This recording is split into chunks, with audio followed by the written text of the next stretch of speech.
Hey guys, here I am again with the 16th part, Black Squad Motorcycle Club Criminal Organization. Yeah, everyone wants to make money. What a surprise. I wasn't that tolerant. Tolerance wasn't really my thing in this life, and it wasn't before either. I had this issue where I thought, okay, everything I do is planned out, it's perfect, the risk is small. What everyone else does, the risk is big, I don't want that, and so on. It wasn't really about me not wanting others to have money. I didn't feel that way. I always lived by the motto that if the people around me are doing well, if they're financially secure and successful, then you benefit from that too. Holding people back and making them struggle doesn't benefit anyone. It only leads to problems. So that was clear to me. If you surround yourself with people who have success, money, and all that, somehow it comes to you as well. But the risk with some of them was just too high for me. I just knew they weren't big gangster brains. But I still kept getting involved because greed eats brains was just standard. And whenever I heard about something, I wanted to be there and do a quick robbery and quickly pocket a 10 or a 5 because the money started to just fly away. More and more, faster and faster, and you pretty much had no control over it anymore. I mean, it's not like I was always living on the edge, but the money just kept going out endlessly, so there always had to be more coming in. And then suddenly stepping down when you've blown like 10 grand in a month or something, and then say, next month I only have 1.5 available, that doesn't work. And the others wanted to move up too. Yeah, they wanted to make money, especially that ninja gang and everyone else around them. We'll get to that soon. That there were supposed to be new attempts in drug dealing with new people, but we'll get to all of that. So now everyone is trying to push their way in somehow. I have to say, I get asked this quite often, like when you founded the Black Squad, were you still political then? No, well, I've already explained this before. There were some people who were still political, but nothing was expressed. It wasn't allowed to be acted out or shared. We just weren't interested in that at all. I didn't deal with it anymore, and we founded ourselves with the intention from the start to be criminal. No, we didn't. But I was already a criminal at that time, and there were 2 or 3 others who had an affinity for it. But that rubbed off on everyone. I want it fast too, I want that life too, I want to hear those amounts too. That just rubs off on you, you can't really defend yourself against it. Well, the ninja gang needed bigger things now. Now, I thought it was stupid anyway that they poached in their own territory. Who's that dumb?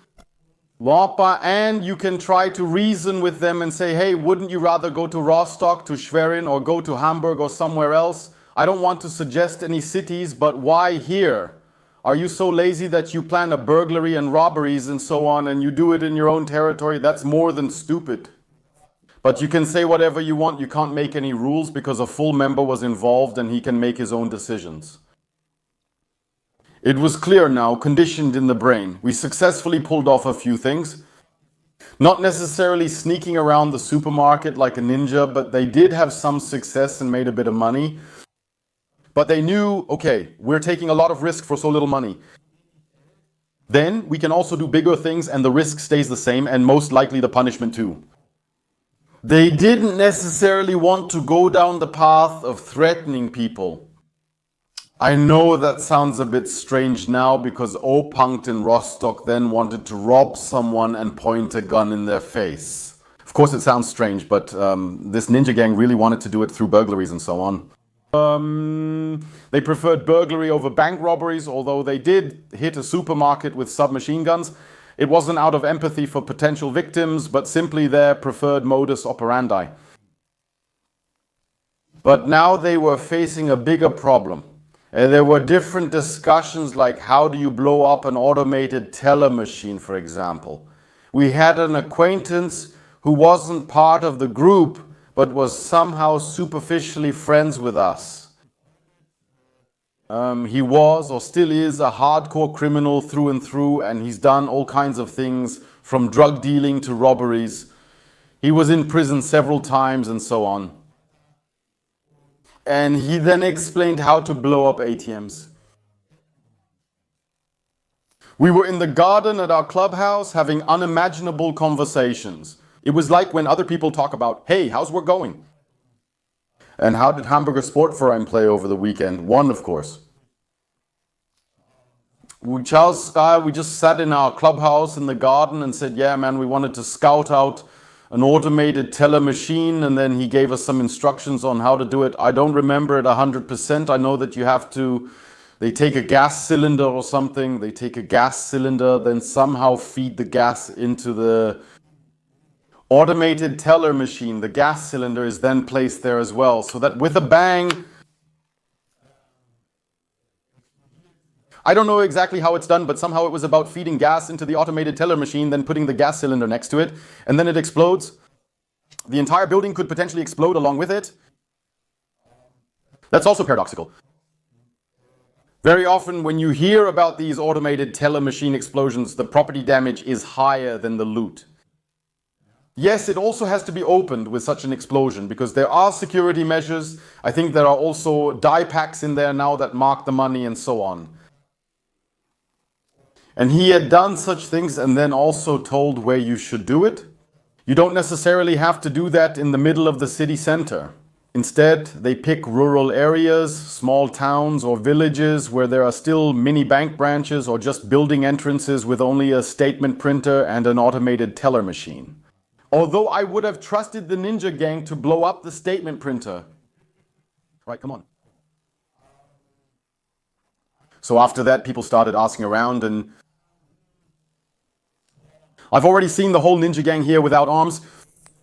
Soon they'll all be in a terrible state, lying around limbless, where I thought to myself, oh no, they really want to go into a building now and mess around with gas and then blow something up. That's really, when you hear that, even when I think about it afterwards, I just say, wow, man, thank God it didn't come to that. But those are the kinds of things they were considering.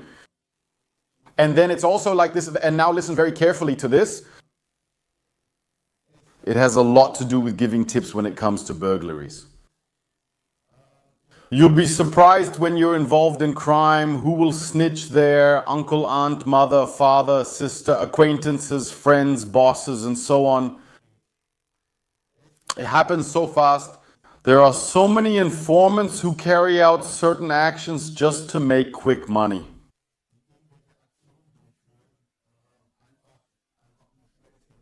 They really betray their own aunt, saying she has some gold jewelry at home and we suspect there's money there.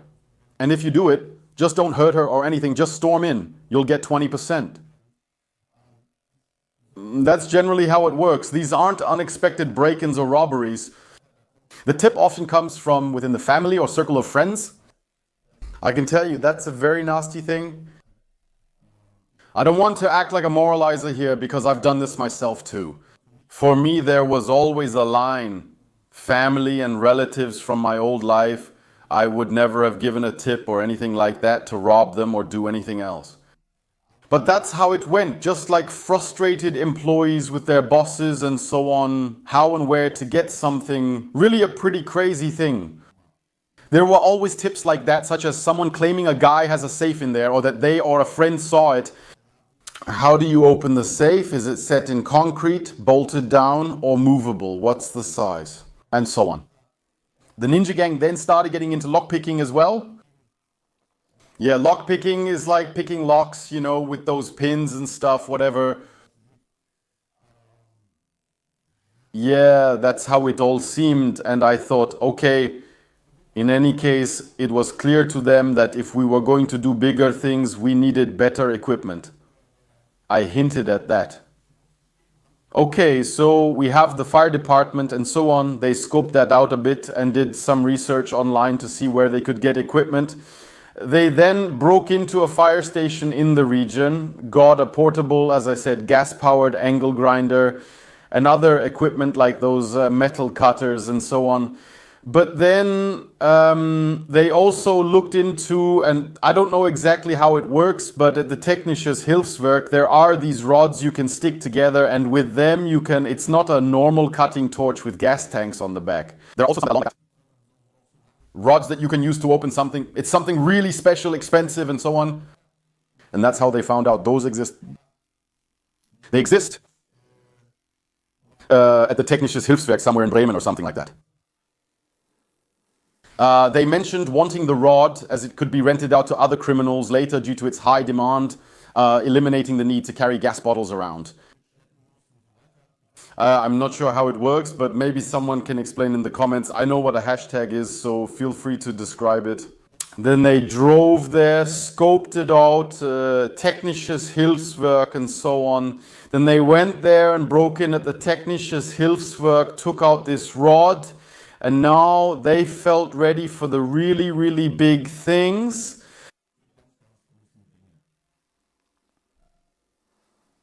In the meantime, life still has to be financed. They then rented 1 or 2 garages at Kagenmarkt in Wismar. The Kagenmarkt was still pretty central in Wismar. As it is in a backyard like that, it's a garage complex with, I don't know, maybe 20 garages, 4 rows or so. Yeah, old German Democratic Republic garages, pretty rundown, but just, yeah, a normal garage. They used them, they also stored their stuff in there that they needed for the break-ins and so on. Which was of course very, very clever. That was also their usual meeting point. Yeah, so they would also work on the motorcycles there and so on. They were seen there a lot. They hung around there quite a bit. Although not overly conspicuous, it was clear they hung out in the garages and everyone knew it. But before the big things come, you still have to finance your life.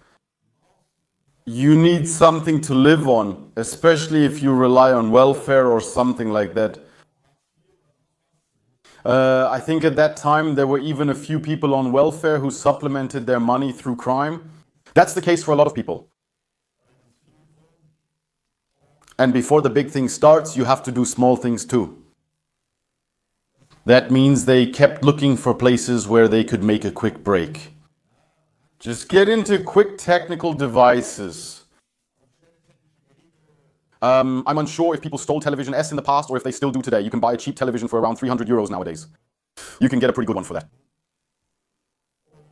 And then an acquaintance came to me. And I was living next to him at the time when the attack on me happened. He lived 2 houses down, came to me, rang my doorbell and said, Philipp Schlaffer, can I talk to you? And then I said, yeah, what's going on? He said, yeah, I had the police at my place today. I said, why were the police at your place? I was an ordinary guy. My place got broken into, so the police were there. And I said, yeah, a break-in is really messed up, you know, a crappy feeling. Then you say, yeah, I said, what's up? Yeah, debit card's gone, what's up? Credit card's gone, money's gone, some random stuff is gone. I don't know, grandma's vase and some cheap watch and whatever. Stuff's gone for sure. Just a quick personal note, if you want to support us, my book is out, Hassmacht, Violence, Games, bestseller. The brand behind the product, King Among the Kongs. Check it out. There are lots of links under the video on how you can support our work, de-radicalization, anti-violence work online and in schools. So lots of options, thumbs up, thumbs down, comment, all of that helps. Thank you so much and ahoy, the video continues. Then I think to myself, yeah, okay, maybe you can ask around and so on. Police say there have been many recent break-ins. I'm skeptical about that. I have to be honest, it was really uncomfortable for me because the guy hadn't done anything to me. He even came to our parties and so on. And of course I thought, sure, it was the ninja gang or something. But I didn't know. I can't tell him either. Those are my brothers and I can't tell him. I also didn't tell him, like, don't worry, I'll get the vase back. It's no problem at all. The club comes first, of course. Before anyone else.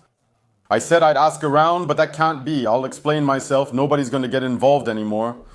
And I was like, he leaves the house. I'm on the phone. I say, oh man, guys, where are you? I say, do you guys feel like grabbing a coffee? Everyone already knew, okay, it's urgent. We need to talk. Then the ninja gang got together and I said to them, you didn't. Did you break into his place?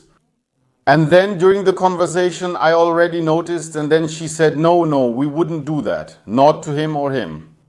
I said, be honest, I said, was it you? No, we don't want to do that. He's a good friend of ours and so on. Then I accepted that. You can imagine what happened or who did what. Well, I definitely went outside and believed them. We also sometimes pretended to ask around. Many criminals operate similarly, threatening penalties and promising to return stolen goods. It's reminiscent of television series and movies. That might happen sometimes, but it's really, really rare. I definitely believe them.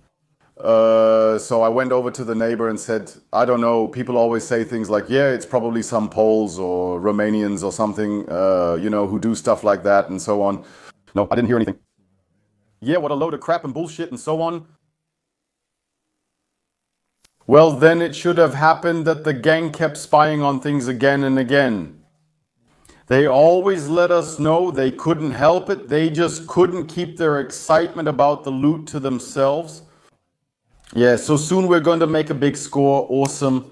Awesome. What? We've already found something. Yeah.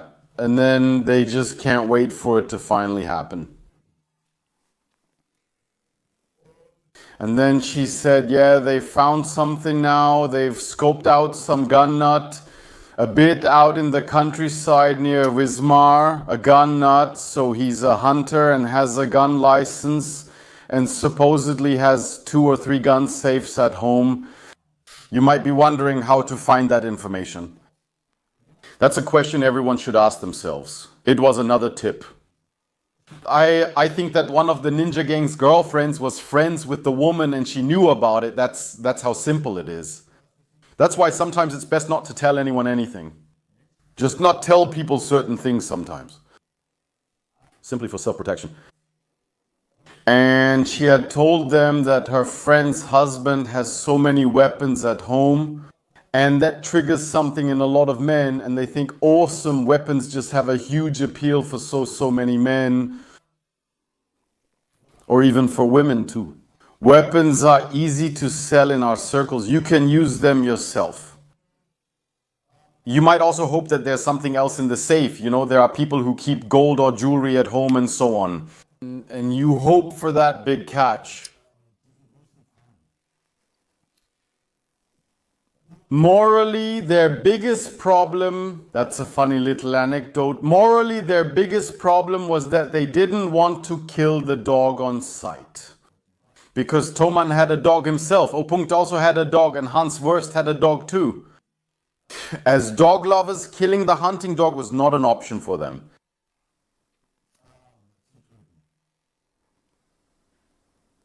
Everything else was completely ignored morally, but killing the dog was absolutely out of the question. I already know what's going to come up in the comments, honor ninjas and so on, but you have to remember they were going to break in there. Even if the woman is at home, they would tie her up and put her on the bed. I don't want to say rape or anything like that. They weren't like that. But they would do really, really bad things to people, just like I did, but not to dogs or anything like that. That means they had to stake out the target for a certain period of time. And that's what they did, to get a sense of the routine and to know, okay, when is the house empty? When is everyone really gone? When does the guy leave with the dog? And then they lay in wait. They lay in wait for a few nights. But we weren't informed at the club about when or how or what would happen when.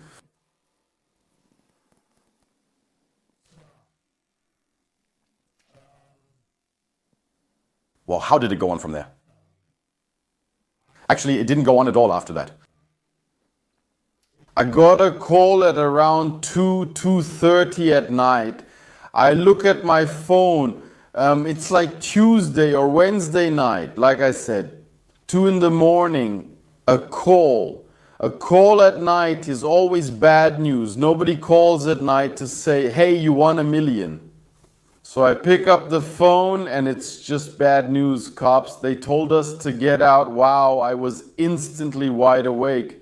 My girlfriend at the time was lying next to me. I was still half asleep and I checked again, okay, period. And she was like, yeah, what did he say?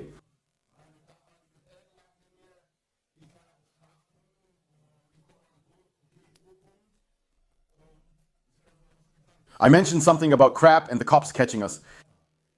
I was like, no idea. I tore off the blanket, jumped into my sweatpants and threw a zip-up jacket over. and immediately called our sergeant, called the vice president. I said, everyone needs to come immediately. We have to act. I got a call that the call lasted only 2 or 3 seconds. I heard something about police and arrest, but that's all I could understand before the call disconnected. Oh, I told the sergeant to try to call everyone and set a meeting point. In 30 minutes at 3 in the morning, everyone has to be there at the... We'll meet at the Aral gas station near Obi. Everyone get up now and let's go. Then a kind of panic breaks out, and then it hits you too. So you go to the window, you look outside, you weren't there, but you're part of it. You somehow know what's going on. It's your guys, your club, and so on. Today you're getting dragged into the mess. Hashtag I know. We'll know again. You're right in the middle of it. You look out yourself. Okay, no blue lights. Some people are sitting in cars, so you turn off the lights, spy out of the house, and so on. No idea. Yeah, it also kicks into your brain. Yeah, shit, did I stash something at home? What's happening? Will the police arrive soon? What do arrested and police mean? Or are they just being watched? Many things race through your mind when considering a car inspection, as you may feel uncertain about the process. You could just sit back and say you don't care, that we can take care of it tomorrow morning at 9, but what am I supposed to do now? But you become active. You've committed to this. We're an exclusive club. We have this loyalty to each other. One for all for one. After a short time, the sergeant from the club, Carlos and Christian, the vice president, we all lived in the same area within walking distance. It never took more than 30 seconds, and we'd meet down in the parking lot. Damn, and he said, I can't reach this guy or that guy, I can't get a response, and so on. Then I said, damn, those are the 3 from the ninja gang. None of the 3 from the ninja gang can be reached. I said, I don't give a damn. We're going to Aral first. First, we're going to Aral. We met at the Aral. Most likely grabbed a bockwurst and a Red Bull or something first. We all met there. We informed everyone about the current situation and asked if anyone in the club had information about the ninja gang's actions. No idea. I just heard they're lying on the wall and they want to pull off that thing there. Yeah, okay, no information. That's already pretty bad anyway. The club had different plans. They wanted to share info so everyone was aware of what's happening and could handle things, but it didn't happen. No particular reason. I probably still got upset about the ninja gang and so on. I knew this would go wrong and so on, and those bums, and that definitely happened. Okay, the first step we decided on was to say, okay, someone should drive by the police station. The police station in Wismar, the old one, I think it's been renovated too. The old police station in Wismar, you could drive into the side street there. And back then I also had some apartments there, and there were also apartments from the red light district. But driving into the police station was a dead end. And if you drove into the street where the red light apartments were, you could look into the police station's courtyard. Now you might ask, why would you want to look into the police station's courtyard? But for us, it was always a bit of an indicator if there was excitement, hustle and bustle, or cheerfulness at the police station. So if there were cars with Schwerin license plates parked there, it meant that the state security was already there, or the officers from biker crime or organized crime. And if officers were running around everywhere, then we knew, okay, some operation is going on, something is happening, and so on. That means we first sent someone over there, he rushed over, then came back and said, not necessarily that he would say, okay, there's something big going on. Then we first decided, okay, listen, who might still have problems at home even though they shouldn't be doing that? Then there were already 3 or 4 faces you could see who were like, well, a spontaneous house search right now would be kind of uncool. Yeah, then it was clear, okay, listen, if they get caught, the whole club will probably get dragged into it. Maybe because of searching for stolen goods, being a gang, and who knows what else. I'm saying we have to be sure that if the door opens tomorrow morning at 6, 7, or 8 o'clock, they won't find a damn thing. The first thing we did was collect all the cell phones. because we didn't want all 10, 12, or 15 cell phones to get confiscated. That means we turned off all the cell phones first. That also had to do with the fact that we didn't want to be tracked by global positioning system. We definitely put all the cell phones together in a gym bag first. Kind of like King Peter I of Germany. This diplomatic pouch is an inside joke, guys, sorry. And that's why you should also watch the live videos. And then someone took the phones to his girlfriend. Of course, I was already fed up again at home, because of computers and so on. I also went home and then informed my partner at the time. I said, listen, something's going on. There will be some trouble with the cops if they come in the morning. Remember, don't say anything, don't give anything away, and also put your phone and laptop aside again. So I put them in her car because they won't have a search warrant for that and so on. First, get everything to safety. An hour and a half passed. It was maybe 3:30, 4 o'clock. We kept meeting regularly. It's running at high pitch. You can't get anything out. And then we said, okay, look, we have to try to see if one of them has come home now. Who knows? Maybe they just took the phone. Maybe they came home. We have to spread out a bit through the city. Then we also went with the guys from the ninja gang to their girlfriend's place and asked, do you know anything? Is he at home? No. Then the question is why? No special reason. You arrive at 4 anti-meridium, ask for Tomas, and the woman responds, why? Where is my husband? You tell them it's nothing serious and to go back to bed, explaining it was just a test to see how they would react. Of course, you drive everyone crazy, and we didn't find anyone either. We then went to two of them, to O and to Hans Wurst. We could go to their homes. Their wives were at home. And for me, it was clear, okay, Thoman basically lived alone above his shop. Or in the house where there were also red light apartments. That's where he lived with. And said, okay, we need to go to the apartment. Let's go to Thoman's apartment. We then split up a bit with a few people still searching, trying to get information, to find them and so on. And then 4 of us said, okay, listen, we'll try to go to Thoman's place. I'll go with you because that was my house where the red light apartments are. I bought that for myself. Kameradschaft Werwolf is in the other series. And we can pretend we're going to the red light apartments and then we can check out Thoman's apartments. It was already risky because we knew something was going on with cops around here. Something was happening here. We got in the car and drove to the apartment, and the apartment was within walking distance. The apartment of Thoman was within sight of the police, maybe about 75 meters as the crow flies, but you had to drive around because there was a small stream or river or whatever you want to call it. Then we drove there and saw that everything was still quiet, everything was dark and so on. Nothing is happening.